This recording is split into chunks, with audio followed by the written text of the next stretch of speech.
Hello, everyone, and welcome to the Very Reasonable Pilots podcast. I'm your host, Charles. Along with me, as always, is my co-host, editor, producer, co-pilot, gunner, navigator, orator, and podcasting associate, Jake Bloth. How you doing today, Jacob? We're back, Charlie. You say as always, but has not been always for the last, 4 weeks or so. For 3-4 weeks, yeah, about that. Yeah. Very exciting. We've been away from our podcasting duties due to various reasons that we won't get into here.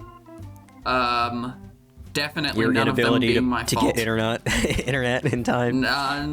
No, nothing's my fault ever. I don't know. I don't know how they do it in that backwards country you live in, but I feel like I could have gotten internet in a day.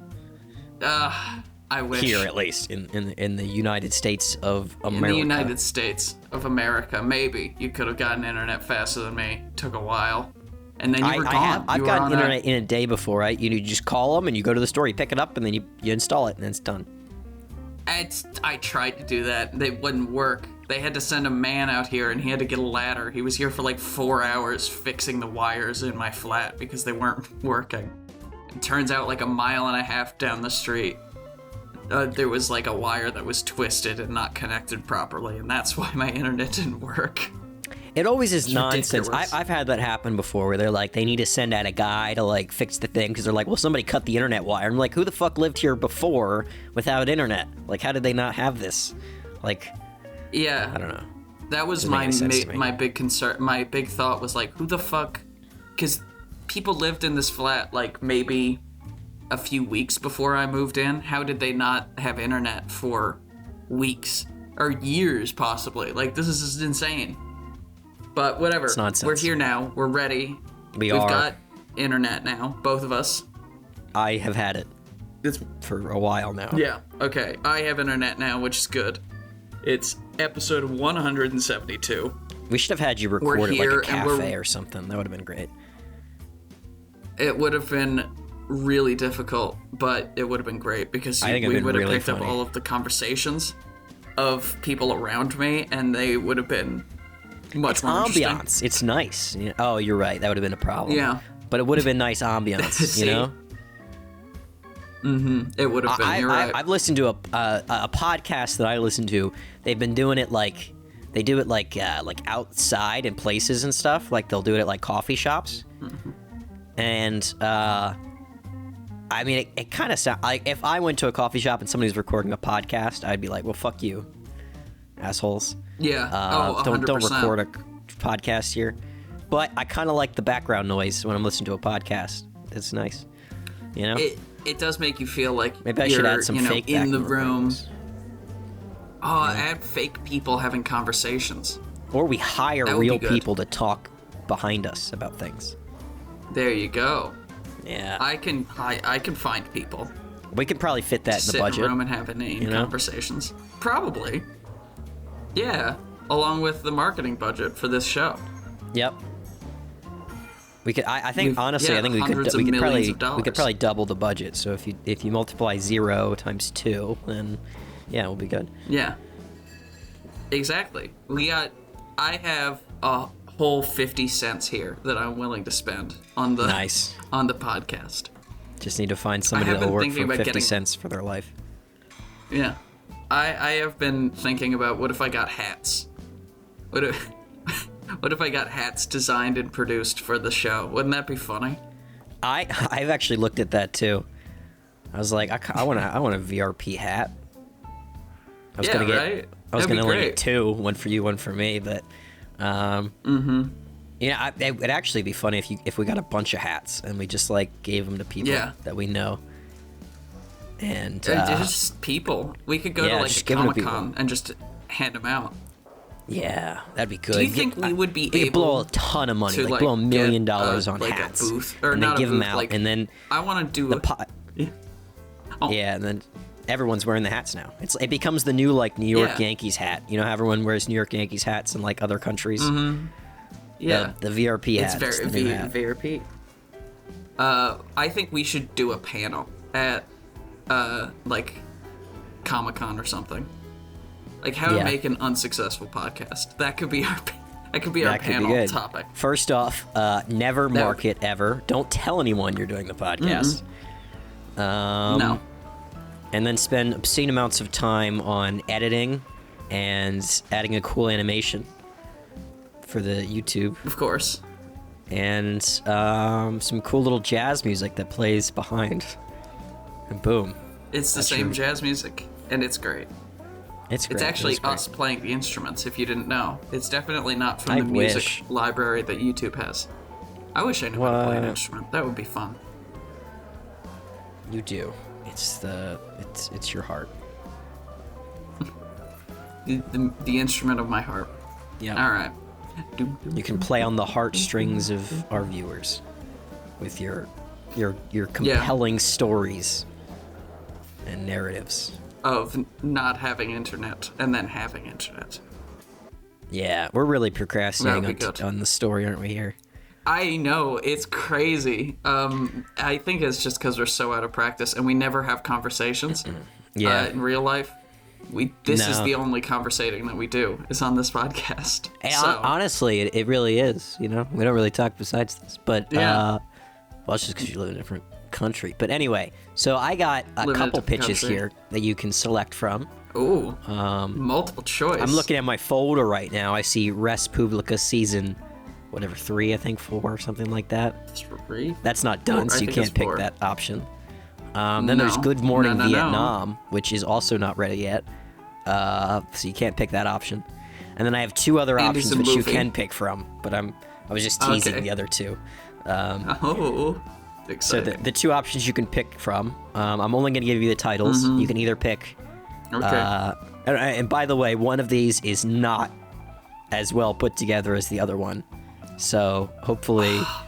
And there's no indication by the title of which one's which. It's just, you know, there is just one of them. You have a 50-50 shot at picking the one that I didn't write as well.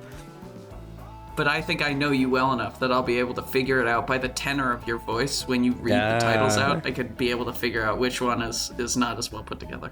So let's hear it. Is that you're probably going to pick the one that's not well put together. Okay, your options are Flotsam and Jettison or the Luminaire Society. I'm going to say the Luminaire Society. That's the one I want to listen to. Oh boy. Okay. Is that the one that's put together well? Well, actually, I lied to you. Both of them aren't put together well. Yes. Great. No, actually, this one has several pages of notes. The issue is that the ending, we'll see. We'll see. We'll come up with it. It's fine. That's what we do. We come up with ending. We're kind of glad you didn't pick the other one because I half wrote it on a little notepad in front of me, and the other half is on my computer, so it was going to be a lot of switching around. But this is a bit easier. See, I write everything in a notebook. I don't have any of this shit on computers. So the robots, the AI can't take my ideas and make them into TV shows. See? That's what I'm doing. That's very smart of you. Mine is everywhere. I've got, half my ideas on my computer. I've got half of them in one notebook, half of them in 3 other notebooks that are really tiny. So I had to write really small. And some of them were on my phone, so it's a big mess. Ooh. Very big mess. So, Luminaire Society. This is a TV show, as you would expect. All right, let's get into it. So, we start off the pilot, because that is the name of the show, the Very Reasonable Pilots podcast. The clock ticks on the wall. A cloaked man sits on the frame of a circular window, staring out into the wind and rain over Victorian, early steampunk city. So it's kind of like, picture like Victorian area, right? Like Victorian England. Lots of factories. Lots of top hats. Lots of soot, top hats, right? But it's kind of like Canes. steampunky. Like there's a little bit more technology than you'd expect. And, goggles, probably. Because of steampunk. Yeah, goggles are cool. People like goggles. But it's not like crazy steampunky. Like, there's not like, helicopters there's no like and robots. Shit. Yeah, there's no robots. It's like, a little bit more technologically advanced than you would imagine Victorian England being, but not, they don't have tanks and shit, that's not like that. Yeah. I'm imagining like the swinging wooden signs that are on like pubs and bars will have like mechanical pieces that are moving, right? A bar will be named like the Chopman's or whatever, and it'll be like a clockwork, repeated clockwork image of a man chopping at a tree, or whatever, or the headless goose, and a goose's head will be like being chopped off. I'm imagining a lot of chopping because that's clockwork stuff, And as you're looking at the city, it's apparent that it's not electricity that's powering everything. It's not like everything doesn't look. It's not like full steampunky. It's like magical kind of like things are floating. Things don't really make any sense because in this world they don't have electricity, but like magic powers the machines. Is kind of how it works. Magic is very utilitarian. It sort of takes the place of electricity. That'd be fun if they're like driving around like cars, like old timey, like cars. But instead of headlights, they have like fairies, like trapped in the like bulbs. And then when they want to like make the lights bigger, they have to like turn a key inside the car, and then it zaps the fairies or something, and the fairies like light up. Something like and that. They're like chugging along. Yeah, something horrible and British that the Victorians would do. Enslave fairies. Well, who wouldn't? So next, the guy that's cloaked on the window. He's around 26, and his name's More Cuervo. More is an M-O-R, and then Cuervo is spelled C-U-E-R-V-O. I think it's a cool name, More Cuervo. More Cuervo. So I say he's cloaked. He's got didn't play Dishonored. Cuervo. I think Cuervo is crow in. No, I looked up crow in Spanish. That's how I got Cuervo. Oh, okay, that makes more sense. I thought you took and it then from More. Corvo. I took the word. His name is Dead Crow, essentially. Cuervo is crow, and More is that makes sense. dead in Latin. And More, like Morty in Latin, yeah. Yep. Yeah. Morte. Morto. I don't know. Whatever. So he's got a long trench coat. Morty. Yeah, that's what I was going with. Long trench coat. He's very smart, relaxed, hates authority. Grew up alone on the streets. Early memories of a strict boarding school that a maid helped him escape. So, he's mid-20s. He's kind of got the look on his face. Like, you ever seen those pictures of, like, World War I soldiers that, like, they started when they were 18 and they get out when they're, like, 22, but their face differences, like, looks like they've been through a lot of shit and they look a lot older than they actually are. But they still have a somewhat of a young, youthful look. Like, they don't really look right. Some parts of their face look like they're young. Some parts look like they're older. Kind of looks like that. Okay. He looks older than he should be because he's lived a hard life on the streets. Hard life on the streets.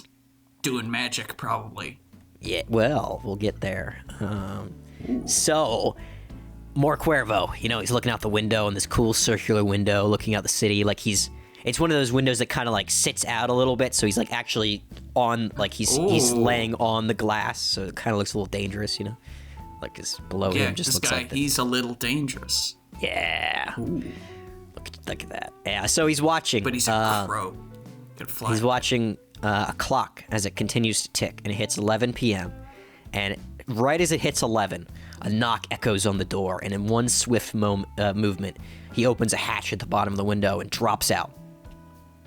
And as soon as he drops out, the door bursts open, and a squad of soldiers in fine brown coats armed with musket-like guns burst into the room.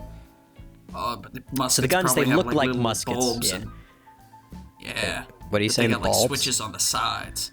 They probably got like bulbs and little switches on the side, and then you press a button and they charge up and they fire big shots of energy because it's magic. I kind of like that. I think it should still be some sort of bullet because like you gotta have the magic propel it. So that'd be kind of cool. Like we'd have like a lightning propel the bullet. Maybe it's just like a chunk, like a square, rectangular. Chunk. I like that. It's like a what's it called? Like a block. It's just like a block, yeah. But I was looking for a different word. I can't remember what it's called. Anyway, like a really badly made slug.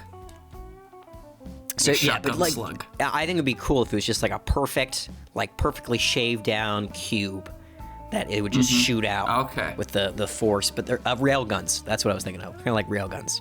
Oh, yeah. the way Okay, those I work. like that. Anyway, but it shoots out. I like the bulb idea. What if it was on the top and it sort of, lights up when it's ready to shoot? Sort of powers up and boop, and then it shoots. Anyway. It starts to fizz a little bit, and then it's just like this ball of magical, energy in the middle, and it brightens up just as it's ready to fire. Blang! Big block goes out, shatters window. He's falling out the window. Yeah, he's already jumped out. He's he's outside the window. They're in the all the brown coats. They're in the room, but he's already gone. And in the street below, Mort blends in with the late night crowd. So it's night. As more men flood into the streets, all these guys in brown coats looking around for him. He ducks into an alley and cuts through a restaurant kitchen.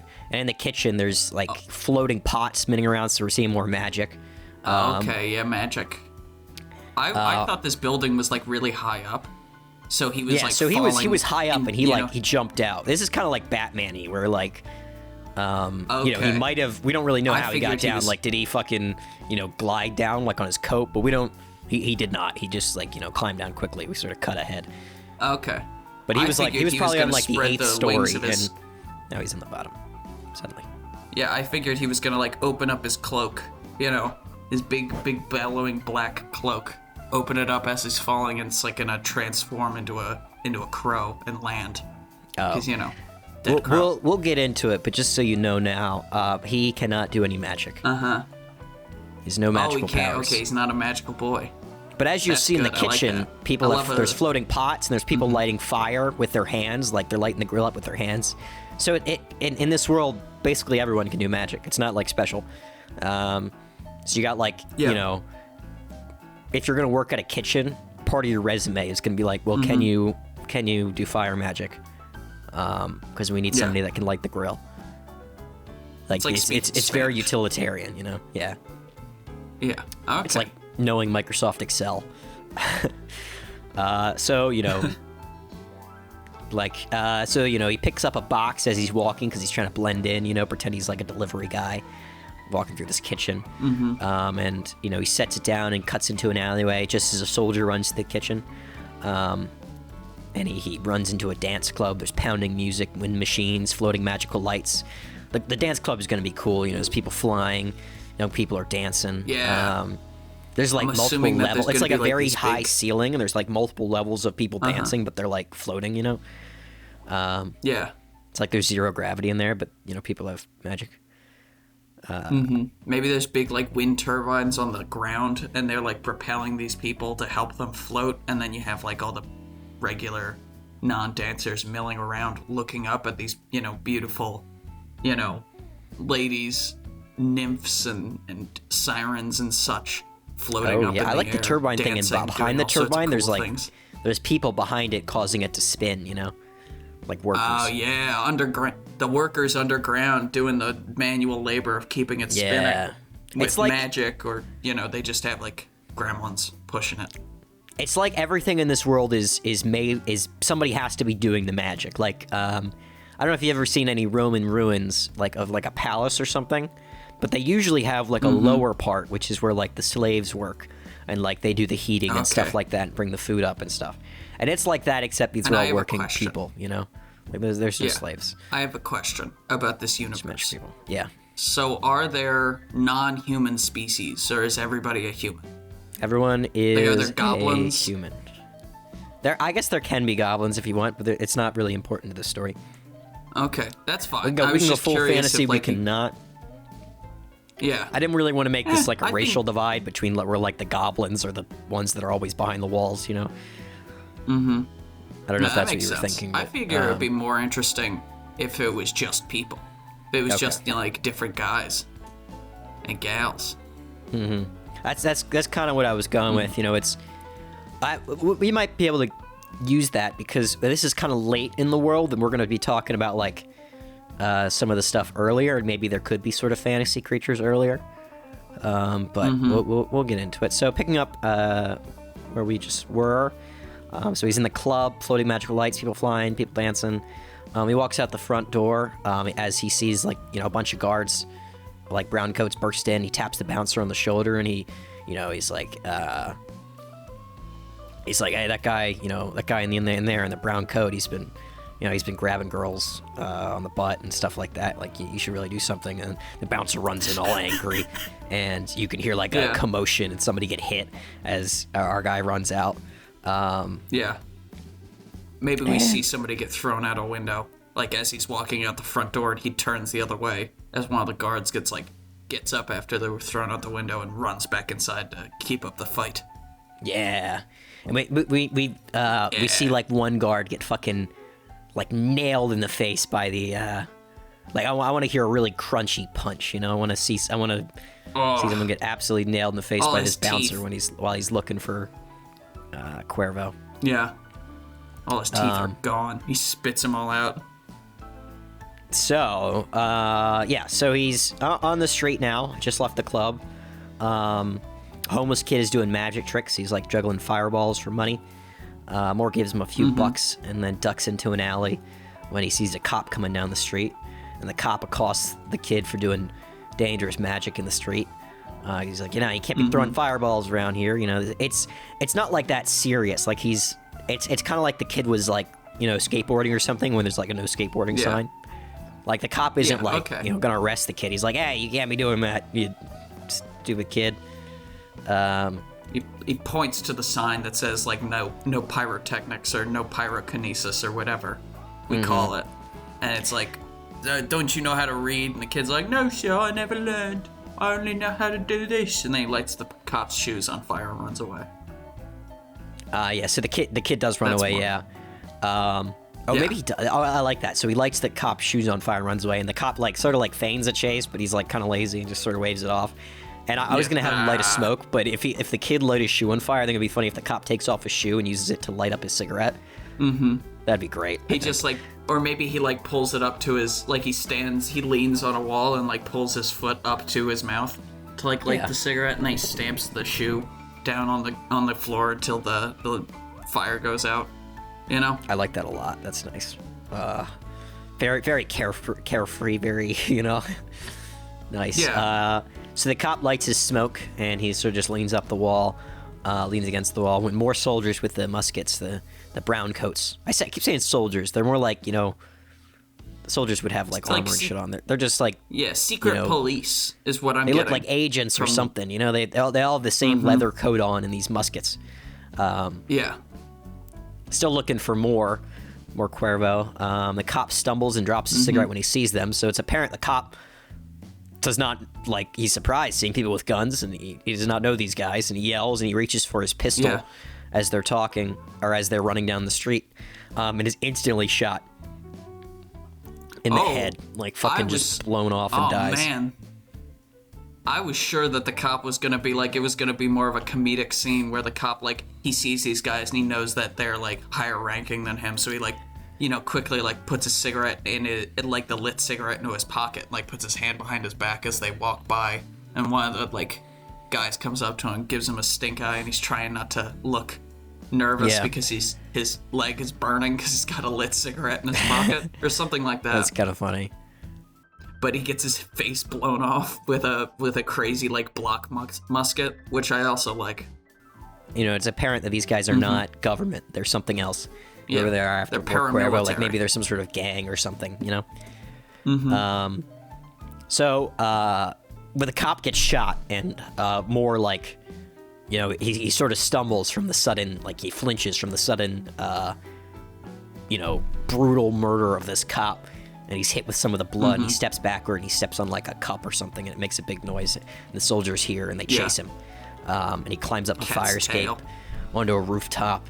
And these guys are still chasing him, and it ends where he jumps off a roof and then swings inside of a building, like a one quick motion. And nice, very Jack Sparrow. I like it.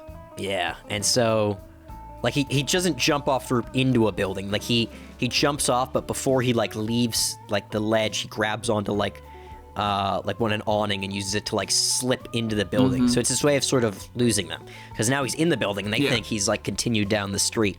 and they run down the fire escape and keep chasing off into the street while he goes downstairs into a coffee shop and orders a tea, and watches them run off, not realizing that he's in the building that they just got off of.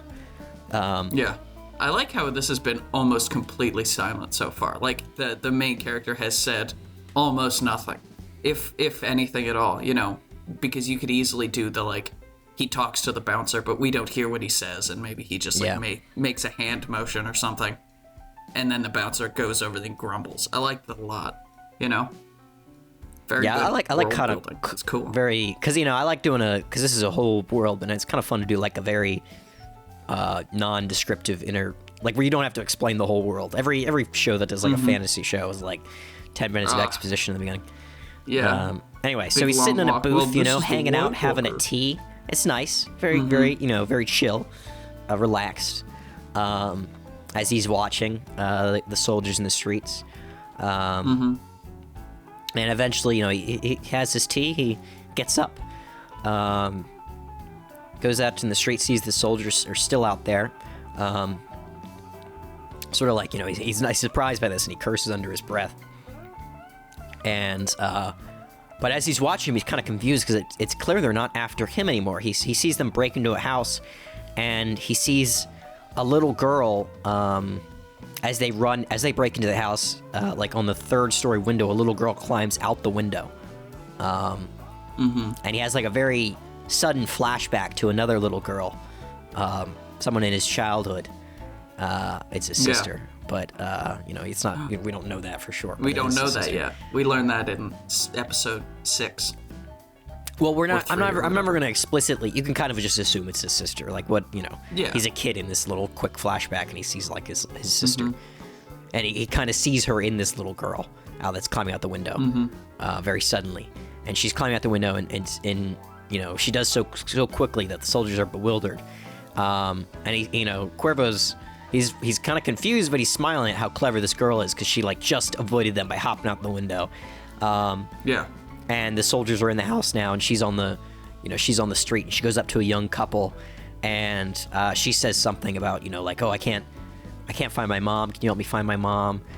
This girl's like 12, and they're like, oh, okay. So it's a young couple, a young man and woman, and the woman grabs her hand, and she's like, oh, we'll help you find your mom, and they, helps her down the street to look. And the soldiers come back outside and split up, in different directions to try to find this girl. And Cuervo watches, and one approaches the couple and recognizes the little girl. And the man starts arguing with the soldier and, like, pushes him off. He's like, this little girl's looking for her mom. Like, who the hell are you? And as he's arguing with the soldier, there's a lot of people around in this instance. Yeah. Not unlike the instance with the cops. So the soldier, you can see, kind of just wants to shoot him and move on, but he can't because there's so many people around. He's like looking around like, I can't just shoot him here. And the little girl like breaks off and runs away. She breaks off from the woman's hand and runs into a store. And Cuervo's still watching from a like a 2D sort of view, so he can see like the whole scene. Like it's like playing Mario. Like she can see like everything in the building, and he sees her like climb up the steps and get higher in the building, and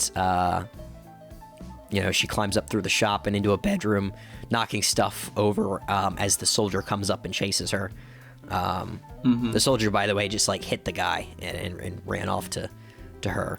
So like now is the woman is like trying to help the guy up, who's all like, who's trying to be a little macho, but he's all like completely, he got knocked out in one punch. Like he's having a rough time. He got decked by some dude with a musket. And so the little girl, she's in the shop. She's run over knocking stuff for like bookcases and stuff to block the soldier's path. And finally, she flings up. She gets into like one final room. She flings open the window and then quickly hides in the closet. Obviously her plan is that she wants the soldier to think she went out the window. And so Cuervo is watching intensely as, what was a quick scene is now kind of slow, and the soldier gets past everything, and he, all the fallen bookcases and everything, and he stares out the window, and he's like looking around outside, and then he walks back in the room. At first it seems like he's just going to go out the door, but then he looks at the closet, and he opens it and grabs the little girl. And Cuerno's like, shit, like, I shouldn't, but I kind of, I don't know, like, I feel like I should intervene. Like, he turns around to walk away, and then he looks back up and he sees the soldiers got the little girl, and he's dragging her out the door. And then he, like, turns away real quick, looks at himself, curses under his breath again, and then, you know, turns to help, I imagine. Very reluctant, yeah, like, he doesn't want to do this, but you know, it's the right thing. He needs to do it. Yeah. Can't let this little girl probably die. Yeah, probably, yeah. And anyway, so, he finds them in an alley, and he's like, the guy's like dragging the girl, and she's like biting and kicking and yelling, and he jumps him in the alley, and he fights the guy, and then more soldiers show up, and he's fighting them. It's just the guy, and he helps the little girl up, right? And the little girl runs away from him, and that's because when more soldiers show up, and so he has to fight these soldiers. Now he's been trying to avoid them all day, but now he's in a scrap with all these soldiers, and it's not going great because they have guns and he doesn't, so he's getting shot at while he's like trying to punch and kick, and suddenly there's like, as they're fighting, there's like a shaking in the ground, and like there's roots that are like sprouting out of the walls, and this giant crazy root monster, like it's like looks like it's the roots of a tree. Yeah. Fucking just comes out and it kills like half the soldiers and is trying to kill him, and he's fighting this thing. The little girl's gone. He's like doing his best to like what he can to try to hold it back. What's strange though is that it kills the soldiers very quickly, but it seems to have some sort of aversion to him. Yeah. And so he's able to fight it much easier than the soldiers, because we just got immediately, like brutally, like the root would just like go through their fucking mouth and just like pop their through mouths would blow up their skulls and all that swamp thing kind of stuff, which I love to see. You love to see it. Big skull pops. But when the roots approach him, they're like they can't really do that. Like there's like kind of like it seems like maybe a force field around him, but they can still push if they can still hit him, like sort of whack him across the head or something. But it's harder for it to hurt him. So he's fighting this thing. He's chopping it up to little bits. Does he have a eventually, sword? Yeah, he's like a. I didn't really think about this, to be honest. I guess a sword, yeah. Maybe he maybe he has a sword. Like one of the guards is kind of like a captain. Yeah. Or one of the has like a cavalry sword. Leather coat, that'd be nice. Man. Yeah, he grabs the cavalry sword off and he starts like swinging it, chopping it. Yeah, let's do that. That's cool. Okay. So he's fighting this thing or whatever. And is eventually able to take it out with some fire. Not really take it out, but like scare it away. So it's still alive. So he uses I have in my notes, I have like the little kid that could use the fire magic, and I don't know how we connect this. Maybe Yeah, I was gonna assume that there's like two separate kinds. I was gonna assume there's two kinds of magic, which is like there's personal magic, which comes from a person, and then there's like mechanical magic, which is like the muskets, right? The devices, where it's like internally it uses magic as an energy source rather than like the magic being the thing. So maybe he like off the cavalry guard, he wrestles the musket away from the cavalry guard, smacks him in the head with it, and then the root monster grabs the musket out of his hand and snaps it in half, and so he grabs a sword and like a firestorm grenade or whatever, just some like a magical fire grenade, and he or he sees it on the ground. After he's like fighting the monster, he grabs it, he throws it up, not knowing what it would do. It explodes in the air and like rains fire down on him, on both of them. He puts his jacket up, to cover his face and body from the fire, and the monster just kind of like either retreats back into the walls, because it like comes out of the walls in the ground. Yeah. And then he like puts out his jacket and he's like, whew. And then maybe he puts the sword away. Yeah. Maybe he takes the saber thing, the sheath off of the guard, and he puts the sword and he keeps that. That could be his thing. Because everybody likes a guy with a big coat and a sword. Yeah, but it's especially apparent that the monster did not die. It's important. Yeah. I like him keeping the sword though. And he's like, and it's clear that he doesn't know what the fuck that was. Like, he's never seen anything like that. This may be a magical world, but whatever the hell that thing was, he has no idea what it is. Yeah. And his only real idea of what it was is the little girl. And so he, like, heads off into the direction that she went. Maybe she had a bag with her, and it had, like, something in it, and it sort of sprinkled a trail that he's following. Or maybe she drops, like, one of her, because I'm imagining she's got, like, hair clips and stuff. Yeah. Maybe he, like, finds one of the hair clips just outside of, like, I don't know, a building, and he goes inside. Classic detective shit. Yeah, so he, like, he tracks her down. He's following where she went, and he chases her down to a shop of knickknacks, like, sort of like an antique shop, right? But there's no little girl inside. There's an old lady at the counter. She asks him what he needs, and he says he's looking for this little girl. And she starts showing him dolls. He's like, no, I mean like a little girl. And that's when a young woman comes in from the back room. Her name is Moreau, M-A-R-O. And she's like, what are you doing here? And they're talking briefly, and he's reluctant about saying why he's here, and she's very inquisitive, sort of confrontational. As they're talking, Cuervo's back is sort of like to where she came from now, and suddenly someone comes up behind him and knocks him out. Yeah. And he wakes up in a dark room with a hood over his head. He's getting waterboarded, and the man's yelling questions. He's like, where is the route? How many men are guarding it? And Cuervo has no idea what the fuck he's talking about. And he's like, I have no idea. I saw a girl being attacked by the same men who were after me, and I wanted to help. And the hood is taken off, and that's where he meets Cass. Cass Junius. So I'm gonna get into some of the characters meeting here. Cass Junius is a guy. He's about 27. He's a little taller than Cuervo, big guy. I'll explain the character traits in a second. Actually, grizzled. We'll get there in a second. I would assume. Yeah, he's a bit. He's a tough dude. Yeah. And so we ask him more questions about the coats and why they're after him. He's like, I don't know. They just, have always been after me. I don't know who they are, what they are.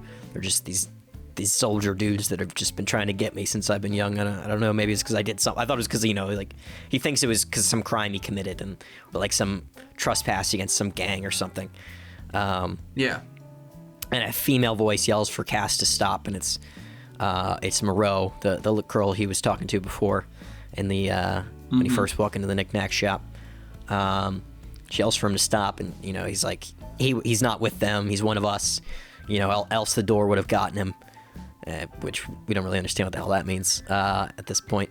And so Cass Junius agrees and reluctantly sets him free, and as soon as he takes the ropes off of Cuervo's hands, Cuervo immediately punches him in the face.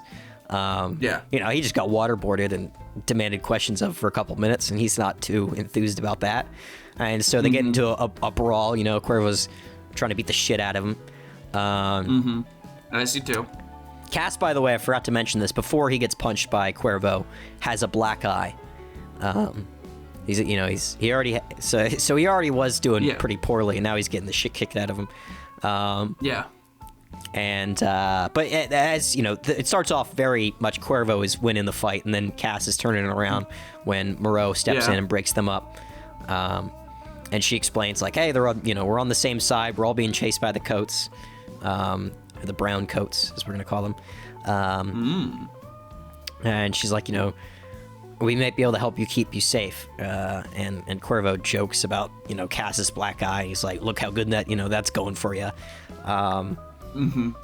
Clearly they're doing well, obviously. And so Moreau continues and explains that they have resources and they can explain why the coats are after him and after them all. And curious, Cuervo agrees.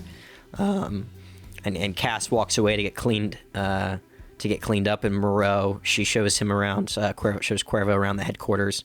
It's like a nice, sort of like clubhouse, sort of thing. Like this this place. It kind of how do I describe it? It kind of looks like the Denver Athletic Club is what I was going for, which you'd never been to, so you wouldn't know. I've never only been there to the Denver Athletic Club.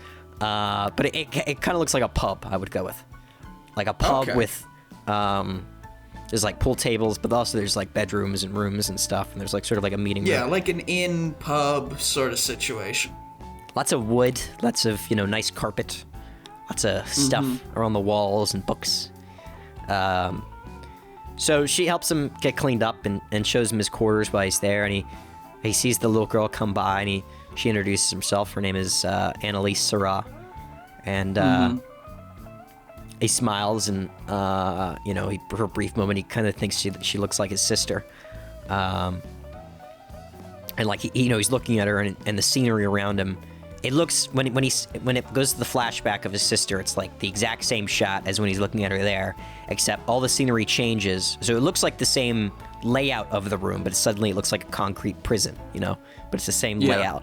And the girl, she changes to his sister, and then it switches back, So it kind of looks the same, like but a little different, Yeah, and it's just for like a split second, I imagine, that you just see you see what he's imagining, and then as fast as you can blink, it switches back.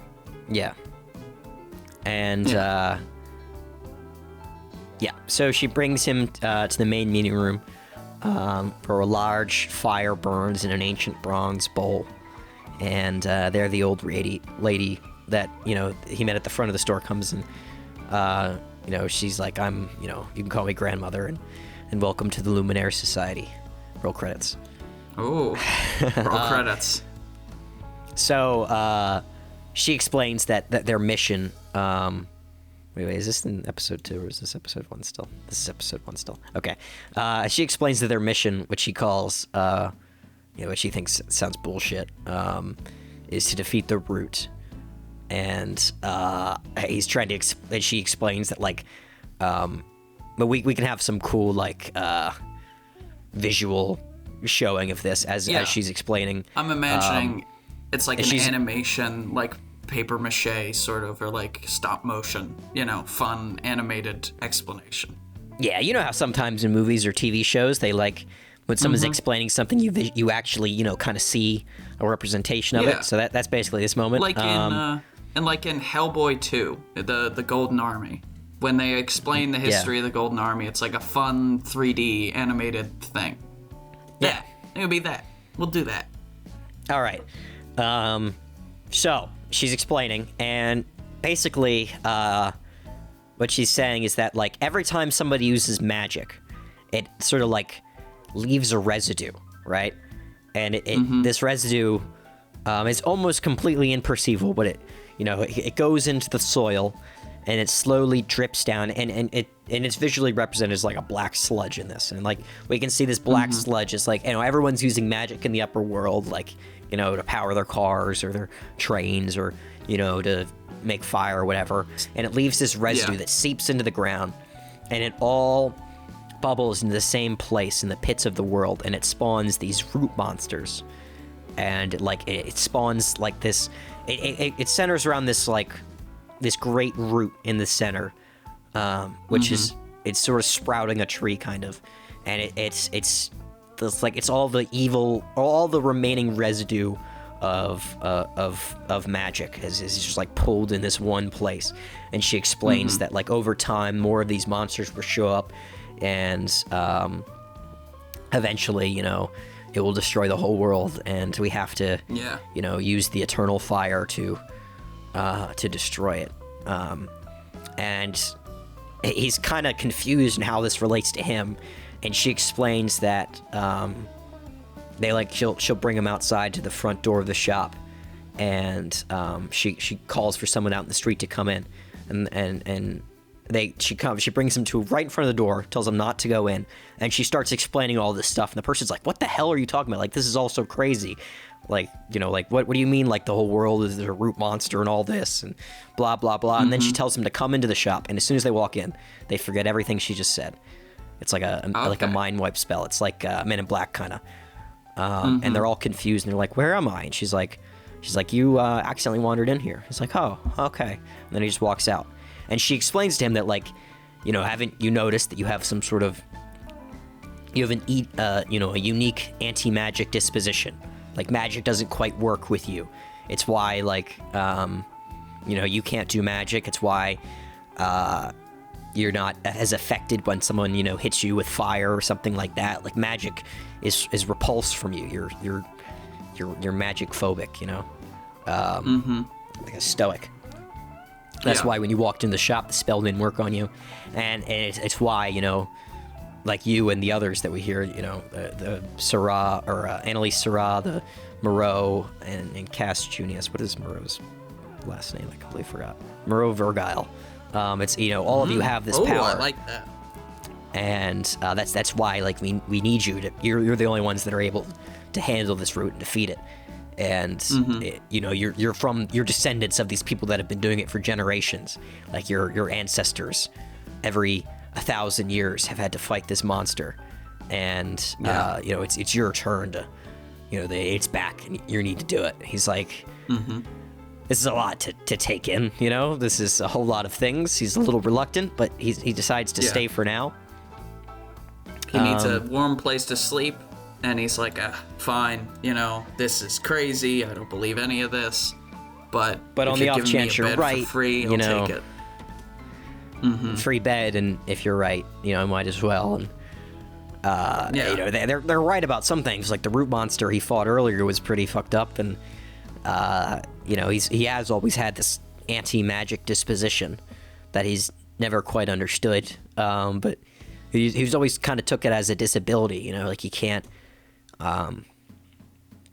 do magic. You know, he always took that as like something bad, but you know, they're kind of making it seem like it's a good thing.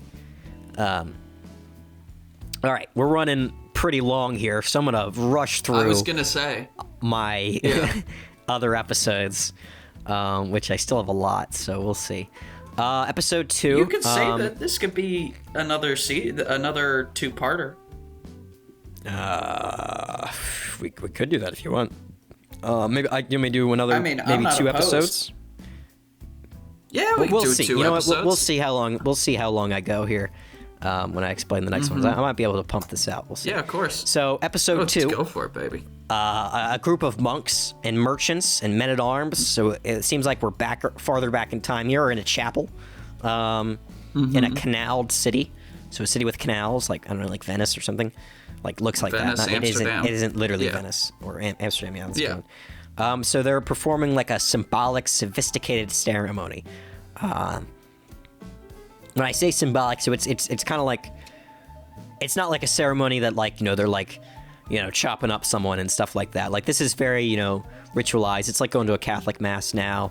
I mean, it's not like a Catholic mass now, but it's like, you know, sing some chants, you know, and stuff like that. There's dances and flowers and you know, but it's all very symbolic stuff. No one's too, like, you know, into it. Like, they're not, like, you know, super zealous, but, like, they know that this is what they're supposed to do and stuff like that. They're used to it. It's very mechanical. And then they bring out the charges. There's 3 men and 1 woman. And they're all dressed in white robes, and they're given oiled swords. And they shed their cloaks to reveal, like, fine plated armor. It looks like super nice. Very late medieval armor, so it's, like, super thick and big and everything. Yeah, it looks like it'd protect you. And they're sent under the church into the catacombs, where they fight this giant root monster that looks crazy and everything. They're all fighting, and one by one they all are slain, but one, who in one suicidal act of courage slays the beast. So he dies as he does it. And, you know, we cut out of this, and it's Grandma. She's explaining the story of the last time that they fought it. And Moore is skeptical about the story, but he's, you know, taking his grandma's word for it. He's also not enthused by it, because it sounds like everyone dies that fought this thing the last time. But she's like, you know, they weren't prepared in the last couple centuries, but you've been preparing for years. You're much tougher than they were. You know, they were... You'll be all right, and, you know... And we've guns You might not have been preparing, time. but the other 3 of us, you know, the other 3 have been preparing. Moreau and Cass Junius and Annalise Syrah, which he's not like, okay, she's not been preparing. She's like 12, but okay. Yeah. I have an idea that I think would be interesting for Grandma. If she's she's not related to any of these people, and she, you know, knows this story from her, like, mysterious and like cool past where she was like a, you know, this warrior mercenary, and she like learned all of this stuff, and she is charged herself with becoming the like matriarch of the Luminaire Society, but she doesn't. She can do magic, so she is trapped within this house of knickknacks. Like, she cannot leave, because if she does, she will forget everything, right? Oh, I like that. Relating to this. Okay. So, you know, she, you know, is stuck inside, so she can't go with them on the adventures, but she's like, they're cute, you know, she's giving them, you know, the info and helping them with gadgets and stuff, if they're gadgets in this universe, I don't know. But, And you then know, that could be cool. she's also related to the people that were part of the ceremony. So not the people that actually fought the monster, but like the people that did the ceremony and helped them and gave them the swords and stuff. She's related to that original group. And, you know, she says the same threat arises, and, you know, it has been slowly coming up for centuries, and it's, you know, it's coming quicker than last time and it's more powerful than last time because of the increased use of magic and, you know, the use of machines now. The cities are leaking down even faster than ever before because, you know, thousands of people using magic hundreds of times a day adds up, man. It was small villages. It was a slow trickle. Now it's a waterfall. Yeah. And she says like, you know, they need to find this, like, the problem is they don't know where this catacomb is where they fought the monster the last time. They don't know where this canaled city is or where it is. They just know it was a canaled city and it was destroyed in the war and it's lost to time. And, you know, they don't really know where anything is. Moreau, she's the, Moreau Viral, she's like the lead, you know, sort of investigator. She's like the sort of history person. She's the only one that kind of, she's got a really good, you know, stranglehold and that kind of stuff. And she's been investigating the Order of the Blaze, which is the predecessor order to the Luminaire Society, which of all these, you know, groups have centered around this fire. So there's a lot of fire names. Yeah, of course. You know, so eternal flame has to be used. So more, they all, Moreau, Annalise, Cass, and more, they all sneak out of the city. They take a boat to the city of Corazon, which is where Moreau believes is on top of the ruins of the old city. She thinks this might be, you know, where they, you know, where this catacombs is, because it's also a canaled city. And they split up into two teams here, and they have Moreau and Cuervo, who are kind of developing a little bit of a rapport, or a little bit of a, you know, a thing. There might be a bit of a buddy thing that could evolve into a relationship, a romance, maybe, you know, a little flirty. And while they're hanging out, they're attacked by brown coats. So these brown coat people show up again. Don't know who the fuck they are. And they're all fighting. Moreau gets shot in the shoulder when she saves Cuervo, like pushes him out of the way of a shot, and she gets hit in the shoulder. And Cass Junia says to leave her. But Cuervo, you know, he runs back and he grabs Moreau and helps, you know, get her out. He's like, I'm not gonna leave her behind. It's like, that's crazy. And they argue on their way back to Sardis. Sardis is the name of the city they were in before. Episode 3. So Cuervo, you know, he's gung-ho now. He wants to take out the brown coats because they shot his, like, new friend here, who he might have a thing with. But Cass is like, the mission is important. You know, the mission's more important. We can't focus on these people chasing us. We have to focus on the mission. And Cuervo's like, well, we can't focus on the mission because these people are trying to kill us. Yeah. It's a little catch-22 for you. Yeah. So from their time in Corazon, they learned, they found, you know, remnants of an outpost from the canaled city, but it's not the canaled city. It's like finding Roman ruins, kind of, you know. They're like, this isn't Rome, but these are Roman ruins. And they found a journal as well, and Moreau is in the process of translating that journal that belonged to the Order of the Blaze. It has, like, the same fire symbol on the cover. Of course. I'm imagining it's a flaming sword of some description. And so the thing that they're reading, it gives, like, some more context. They realize that the canals, they're not actually looking for canals. It's not a canaled city. It said there were 7 canals in the thing that the grandma was reading earlier. And this thing is saying that it's walls, and now they're like, okay, maybe that was a mistranslation. We're looking for a seven-walled city, because the Order of the Blaze describes a seven-walled city where the evil lies. And she's like, okay, maybe this is it. And the injured Moreau says she's heard about that before in a lecture at the Academy of Sardis, where she went to school. And so she's still a little injured. She's got like bandages around his shoulder or something, but she could still move. And so they go to this academy. Yeah. And they're cautiously avoiding guards in brown coats. And they speak with Moreau's old teacher. And he's telling her that, like, the seven-walled city isn't a city at all, but a reference to something far darker. It's to forbidden knowledge in the library. And as he's explaining, he's killed by an assassin. They're like, oh shit. My God. So in the room, when he's talking, it's just Moreau and Cuervo, by the way. So assassin, shoots them. It's just them two. So like, you don't have as many people to confirm that this guy just got shot. And like, there's not a lot of, like, they weren't able to, like, get them. They not all of them are together. So they've got to, find, Cass, Junius, and Annalise, and they're running over to the forbidden section of the library, and they steal a book as they're fighting brown coats, and another root monster comes up and destroys half the freaking library. Cool. It's like, gotta, you turn like, people into books. Oh, they zip line out? That's rad. I bet Cass has a cool zip line, like, crossbow thing. That's what I love zip line crossbows. And as they get to the end of the zip line, they like land on the train, and the zip line gets like cut right as they're getting to the bottom, like it's torn, so they have to drop off of it and drop onto the train. I love zip lining on the trains. Zip lining onto trains is pretty cool. And maybe what's his name? Cuervo. Cuervo. Corvinus? Cuervo. Corvinus? What the hell is that? Cuervo.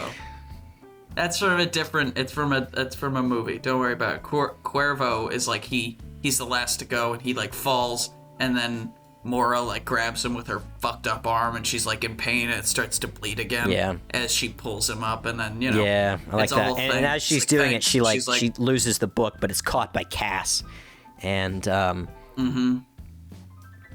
like they still got the book, and they get on the train, and she's like all excited, and Moreau, like they made it. They're a little upset about what just happened, but they have the book, and Cass gives it to her, and he's like, I'm sorry, when I caught it, the pages ripped, and a bunch of chunks of the book are gone now. Like he caught it by like the pages, he says, and there's missing stuff. Okay. And so that's a bit of a problem. He says, but we don't see it. Yeah. Anyway, episode 4. So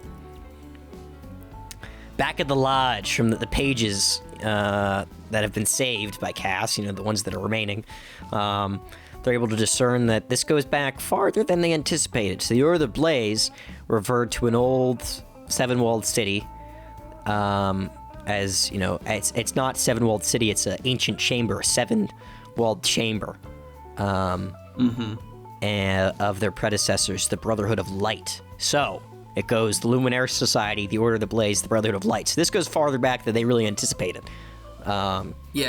Like, even the Order of the Blaze had an ancient order that they were the ones trying to transcribe and look at, So who were originally, the Brotherhood of Light were originally based in Sardis. They're like, okay, that's here. That's our city. So that's hopeful, I guess. And they, the Brotherhood of Light claims that,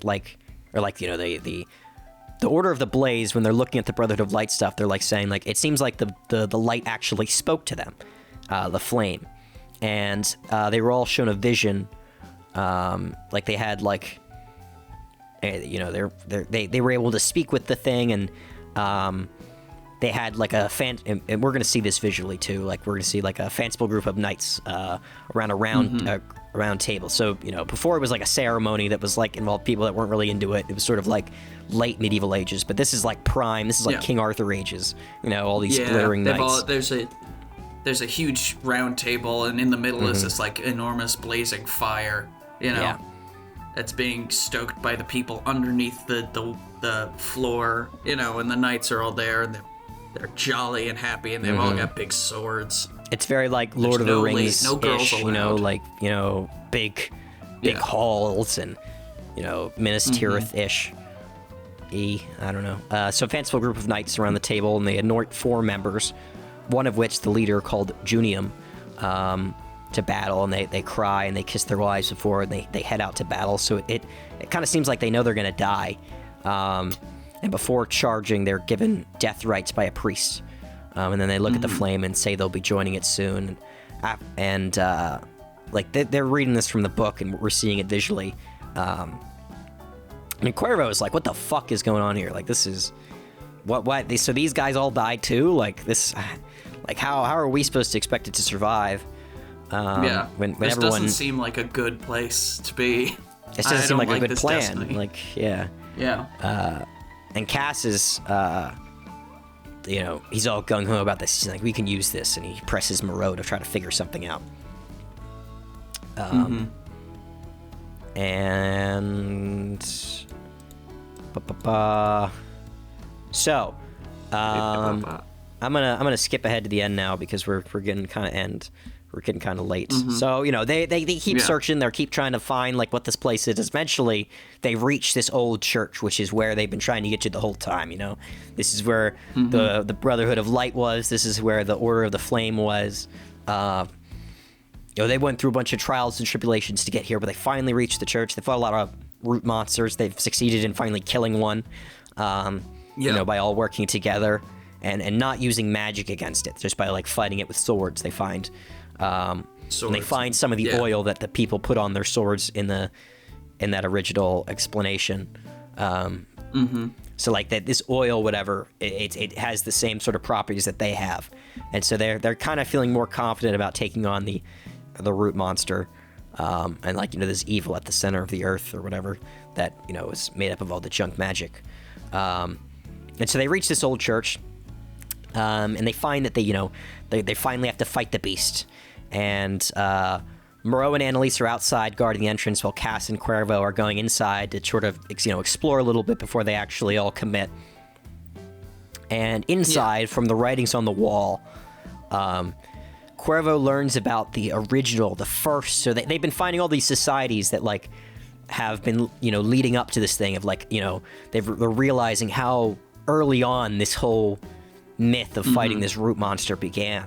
And Cuervo learns the truth when he goes into the inside and he sees the writings on the wall.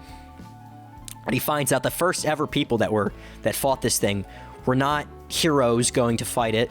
They weren't, religious zealots going on to, fulfill a cause. They were sacrifices. And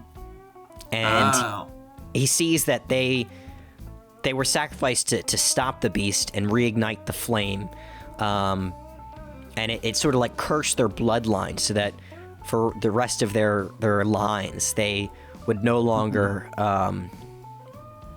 be able to use magic, but they would be, sort of impervious to it, and their bodies would essentially be refueling the fire so that, they can defend magic against the roots. So their sacrifice is more to the fire than it is to the roots. He's realizing it's never been really about killing the thing. It's about refueling the fire so that it can kill the roots. They're not actually gonna fight the roots. Yeah. He's realizing. Because I had an idea about the root monsters. Because maybe they kill one of the root monsters, right? They finally end up killing it in one of the, like, later episodes in the season. And, all of the roots, like, disintegrate and turn into ash and they fall apart. And then all that's left is a human skeleton. And they're like, what the fuck is this? Like, how is there a human skeleton in all of that? There wasn't a person. And then maybe we could reveal that, their bloodlines have been cursed and never know magic and never know rest. So at once they die and sacrifice themselves to the fire, they then are, their bodies are recycled and turned into the root monsters, right? That could be cool. Maybe. Oh, that's neat. So, he's learning this, right? He's reading this on the walls. And he's freaking out from it. He's like, this is crazy. But Cass isn't surprised by it. He already knew. He already knew all of this. He knew that they were going to die. He knew that all of this is going to happen. And so Cass is kind of like the, he's the, what's his name? Who's the villain in Avengers? The Loki? Avengers. Thanos? No. Avengers. Thanos. Yeah. So you know how Thanos thinks he's right, kind of like he thinks like this is an evil thing I have to do by like snapping and getting rid of the universe, like getting rid of 50% of the population, but it's the right thing in the long run. And so that's kind of like what Cass's motive is. He knows that what he's doing, misleading everyone into thinking this is some sort of honorable fight. He knows that that wasn't right, but he thinks that like the cause is just, which is to defeat this root monster thing that's made up of all the residual magic and helping the flame, because the flame is right. You know, the flame is this like sort of pseudo deity thing that they have to refuel because it's right and it needs to be alive so that it can fight the root and like, you know, influence society and the world and help it. You know, this flame is more important than just and you know, in them it's like sacrificing themselves for a greater cause. And Cuervo isn't really convinced by this, and he's also learning that the browncoats who've been around this whole time were actually, you know, part of the Luminaire Society the whole time. The groundcoats, because they'll show up in the room coming up through the the caverns, because, you know, as they're talking and Cass is explaining that he knew about this all the time and Cuervo is, you know, not in on it. He's like, well, you have no choice, you have to. And then the browncoats show up and he's like, they're with me. They've been with me since the beginning. And, you know, I've just sort of, he's used them as like a way to sort of bring them all together and sort of keep them as like as a unified enemy that they have to keep fighting, you know? But the browncoats are like everyone else in these, you know, they're like the priests in the Brotherhood of Light, or like the merchants and the other people in the Order of the Flame, like the Order of the Flame. So it's like it's like the, you know, the ancillary people, the auxiliary people that are part of the society. Yeah, like grandmother, like just like grandmother. And so it's not just her; it's all these people. And the reason that they've been, you know, chasing them is because they're trying to, you know, keep them together, keep them sort of, you know, united in a cause, thinking, you know, that trying to have the us against, you know, the world mentality to inspire them to keep fighting, and also to force them together originally. And we learned that, you know, like he tore out those pages on purpose because he was trying to hide parts of the truth from Moreau, because she doesn't know everything either, and neither does Annalise. And you know, that obviously bothers Cuervo because he's like, you know, you're going to sacrifice like a 12-year-old girl, and, you know, we're all so young, and we're all going to get sacrificed for this flame that, like, this flame that, you know, can't even fight its own battles. It can't fight, you know, the evil brute monster that it seems to be part of causing anyway. So, you know, big confrontation, a lot of, you know, back and forth between the two, but Cass Junius, he has a fucking army of browncoat guys, and Cuervo is just one guy, and his two teammates that might stick up with him, Moreau, Virgile, and Annalise Sarah. They're both outside, you know, hanging out, waiting for their cue to come in too. So all he has is a sword, tons of guys with muskets, and a guy that, I forgot to mention this as well. The black guy that he got earlier, remember when he first met, he had a black eye? He was one of the browncoats that was chasing him, and he got punched by the bouncer in the beginning. Yeah, that makes sense. That's funny. I like that. Anyway, so, you know, more Cuervo, back against the wall, all these things. He's like, you know, I'm just going to do my best. You know, I've got to fight. I can't just be, you know, if I'm going to be sacrificed, you're going to have to literally toss me on the pyre like my ancestors. Like, I'm not going to do this willingly. And so he's like getting ready to fight. He's fighting like one or two, but it's not going well. He's getting his ass kicked because they're not trying to shoot him. They don't want to kill him. They just want to, like, you know, beat him up and then toss him into the fire. Him with sticks and such. Yeah, or just like the butt of the rifle and stuff like that. Batons. And as he's fighting, getting his ass kicked, but he's surviving just long enough that the root monsters start coming up from the catacombs below, because they're making all these noises from the fight, and the root monsters are coming up. And now it's complete chaos because the browncoats, Cuervo, what's his name, Cass Junius, you know, it's like a three-way fight now. Yeah. And it's all getting it's all kicking off now. And the way I'm getting real late on time here. The way it sort of resolves itself is Cuervo ends up locking all the browncoats and Cass Junius and the you know, the Eternal Fire, which he has with him, all with the root monsters in the catacombs, to sacrifice themselves to defeat us. The goal is to sacrifice the fire to defeat the root monster. So it's kind of like he's like, well, you know what, fuck you. You fight your own battles. You sacrifice yourself. We're not sacrificing, our lives. If you want to defeat for your this crazy ass religion. Yeah, because as we'll also realize from the explanation, kind of like the things over time, is that the root monster isn't after the world. It's not trying to destroy the world. It's trying to destroy the fire. It's all about this. Yeah.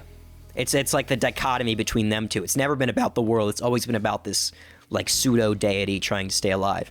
And so he gets out.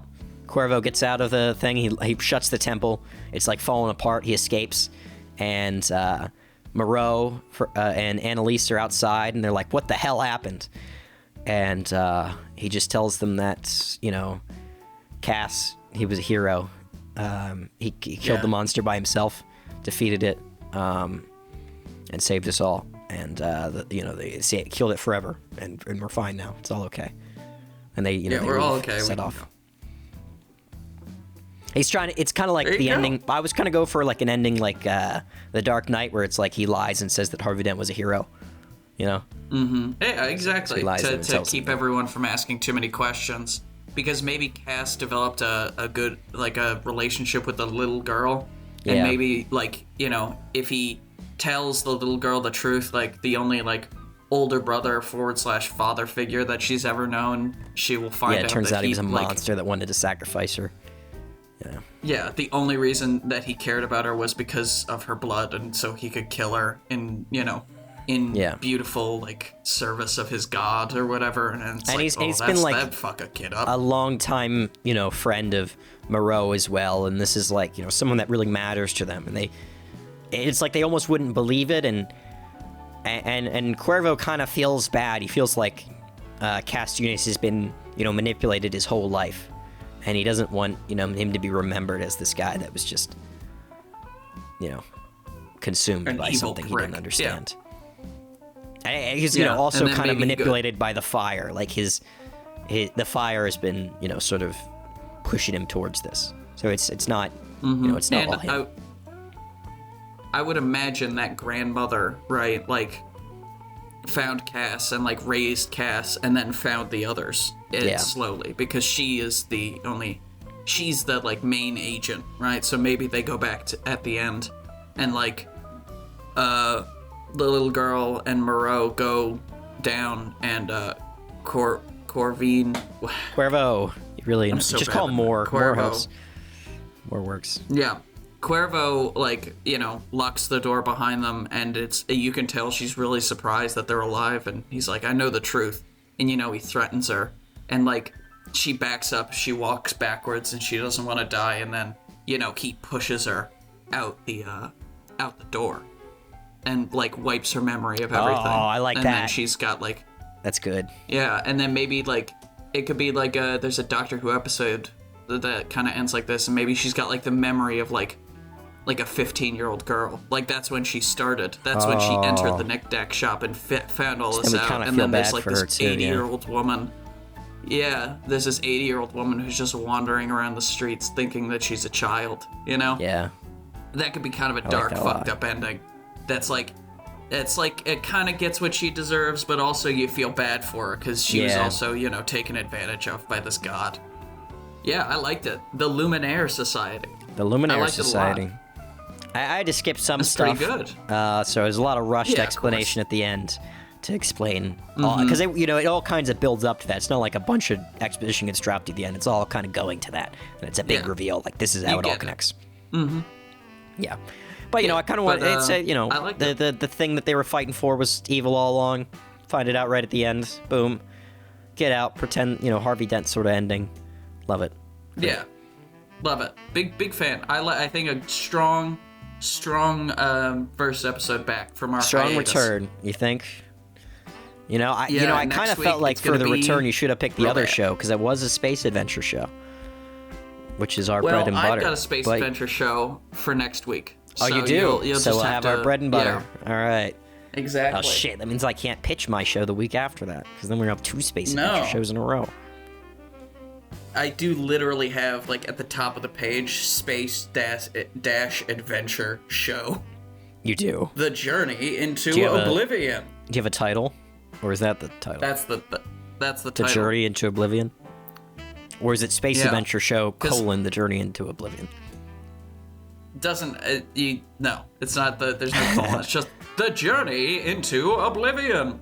Because it's very, I'm gonna do, it's kind of... comic-y. Yeah, like a 1950s style, like Flash Gordon-esque, like setup of like, this is a space captain and he's got a cool spaceship and he's doing all sorts of stuff. Maybe I'll do Captain Weird again. I'll get Captain Weird was he the one with the podcast? Yes, No, Captain Weird was the one with the podcast. I love that show. That's one of my favorite shows. I'll do one where it's his actual adventures. Captain Weird and the Journey into Oblivion. What was that show actually called? Come back next week. Oh, well, it's Captain Weird and something. I'll look it up right now. Captain Weird and the podcast. I don't think that's what it was called. No, it wasn't called Captain Weird and the podcast. It should have been, though. That would have been a better of Captain name. Weird and his podcast. Yeah. Maybe it was called VeryReasonablePilots. I think it might have been The Adventures of Captain Weird.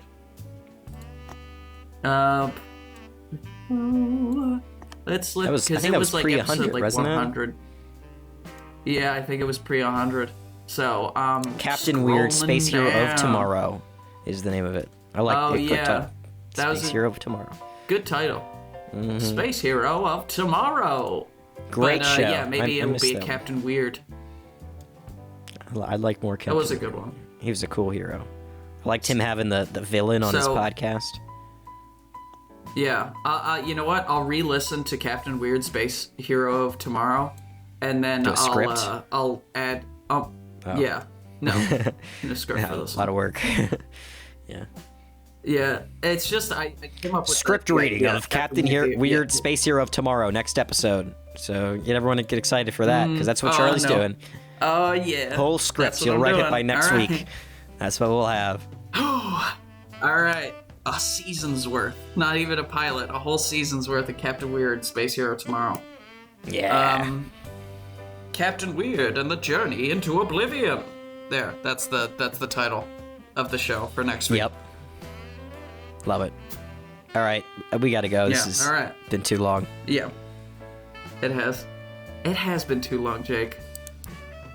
All right. Thank you, everyone, for listening to the Very Reasonable Pilots podcast. I'm your host, Charles. Along with me, as always, my co-host, editor, producer, co-pilot, gunner, navigator, orator, and podcasting associate, Jacob Gloth. If you like what you heard here and you want to hear more, please give us a like, a follow, subscribe, tell your friends, tell your family, tell your dog, tell your cat. And remember, we will be here next week with a brand new adventure for you to listen to. Are you ready? I'm not ready. Yeah. All right. Well, good. This is gonna be another week. Okay. Goodbye. Bye.